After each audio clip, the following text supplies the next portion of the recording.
우리는 이제 주기도문의 마지막 부분을 살펴볼 거예요. 우리는 지금까지 무엇을 배웠죠? 하나님께서 우리의 아버지라는 사실을 배웠어요. 그리고 우리가 하나님 나라에서 살고 있다는 것도 배웠죠.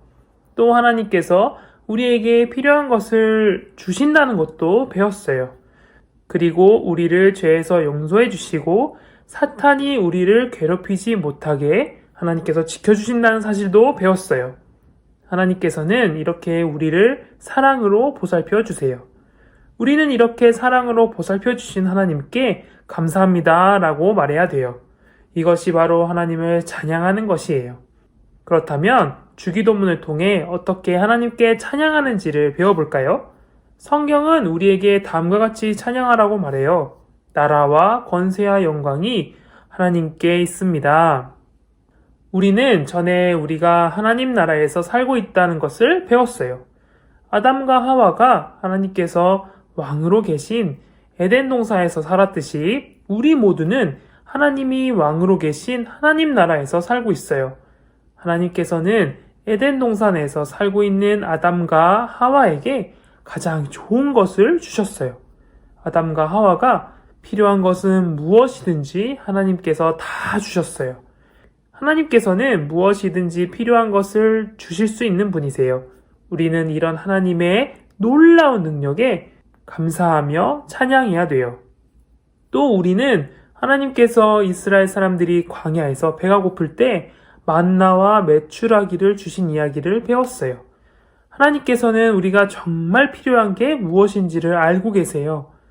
하나님께서는 우리가 먹는 음식, 또 입어야 할 옷 등을 전부 주셨어요. 또 우리에게 가장 필요한 것을 주셨어요. 바로 죄를 용서받는 일이에요. 하나님께서는 죄를 짓는 우리를 구원해 주셨어요. 우리는 이렇게 우리에게 필요한 것을 주시는 하나님께 감사하며 찬양해야 돼요. 마지막으로 우리는 하나님께서 우리를 사탄에게서 지켜주신다는 것도 배웠어요. 전에 우리는 욥에 대한 이야기를 배웠어요. 사탄이 욥을 괴롭히듯 사탄은 우리도 똑같이 괴롭혀요. 하지만 하나님께서는 그런 사탄의 공격에서 우리를 지켜주세요. 그리고 아무리 힘든 일이 있을 때라도 하나님께서는 우리가 하나님을 사랑하도록 해주세요. 우리는 이렇게 우리를 지켜주시는 선하신 하나님께 감사하며 찬양해야 돼요. 우리는 하나님의 나라에서 살아요. 하나님께서는 그 나라에서 우리가 필요한 것을 주시고요. 또 우리를 지켜주세요. 특히 우리가 더 이상 죄를 짓지 않게 지켜주세요.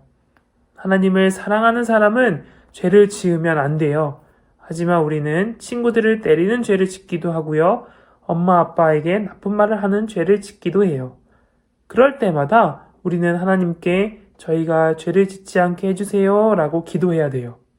그러면 하나님께서는 하나님 나라에 살고 있는 우리의 기도를 들어주세요. 그리고 우리가 죄에서 이길 수 있게 해주세요. 우리는 이렇게 하나님의 능력으로 우리를 지켜주시는 하나님께 매일 감사해야 돼요. 왜냐하면 하나님께서는 매일 우리를 지켜주시기 때문이에요. 오늘 하루도 하나님께 감사하는 여러분이 되길 바라요.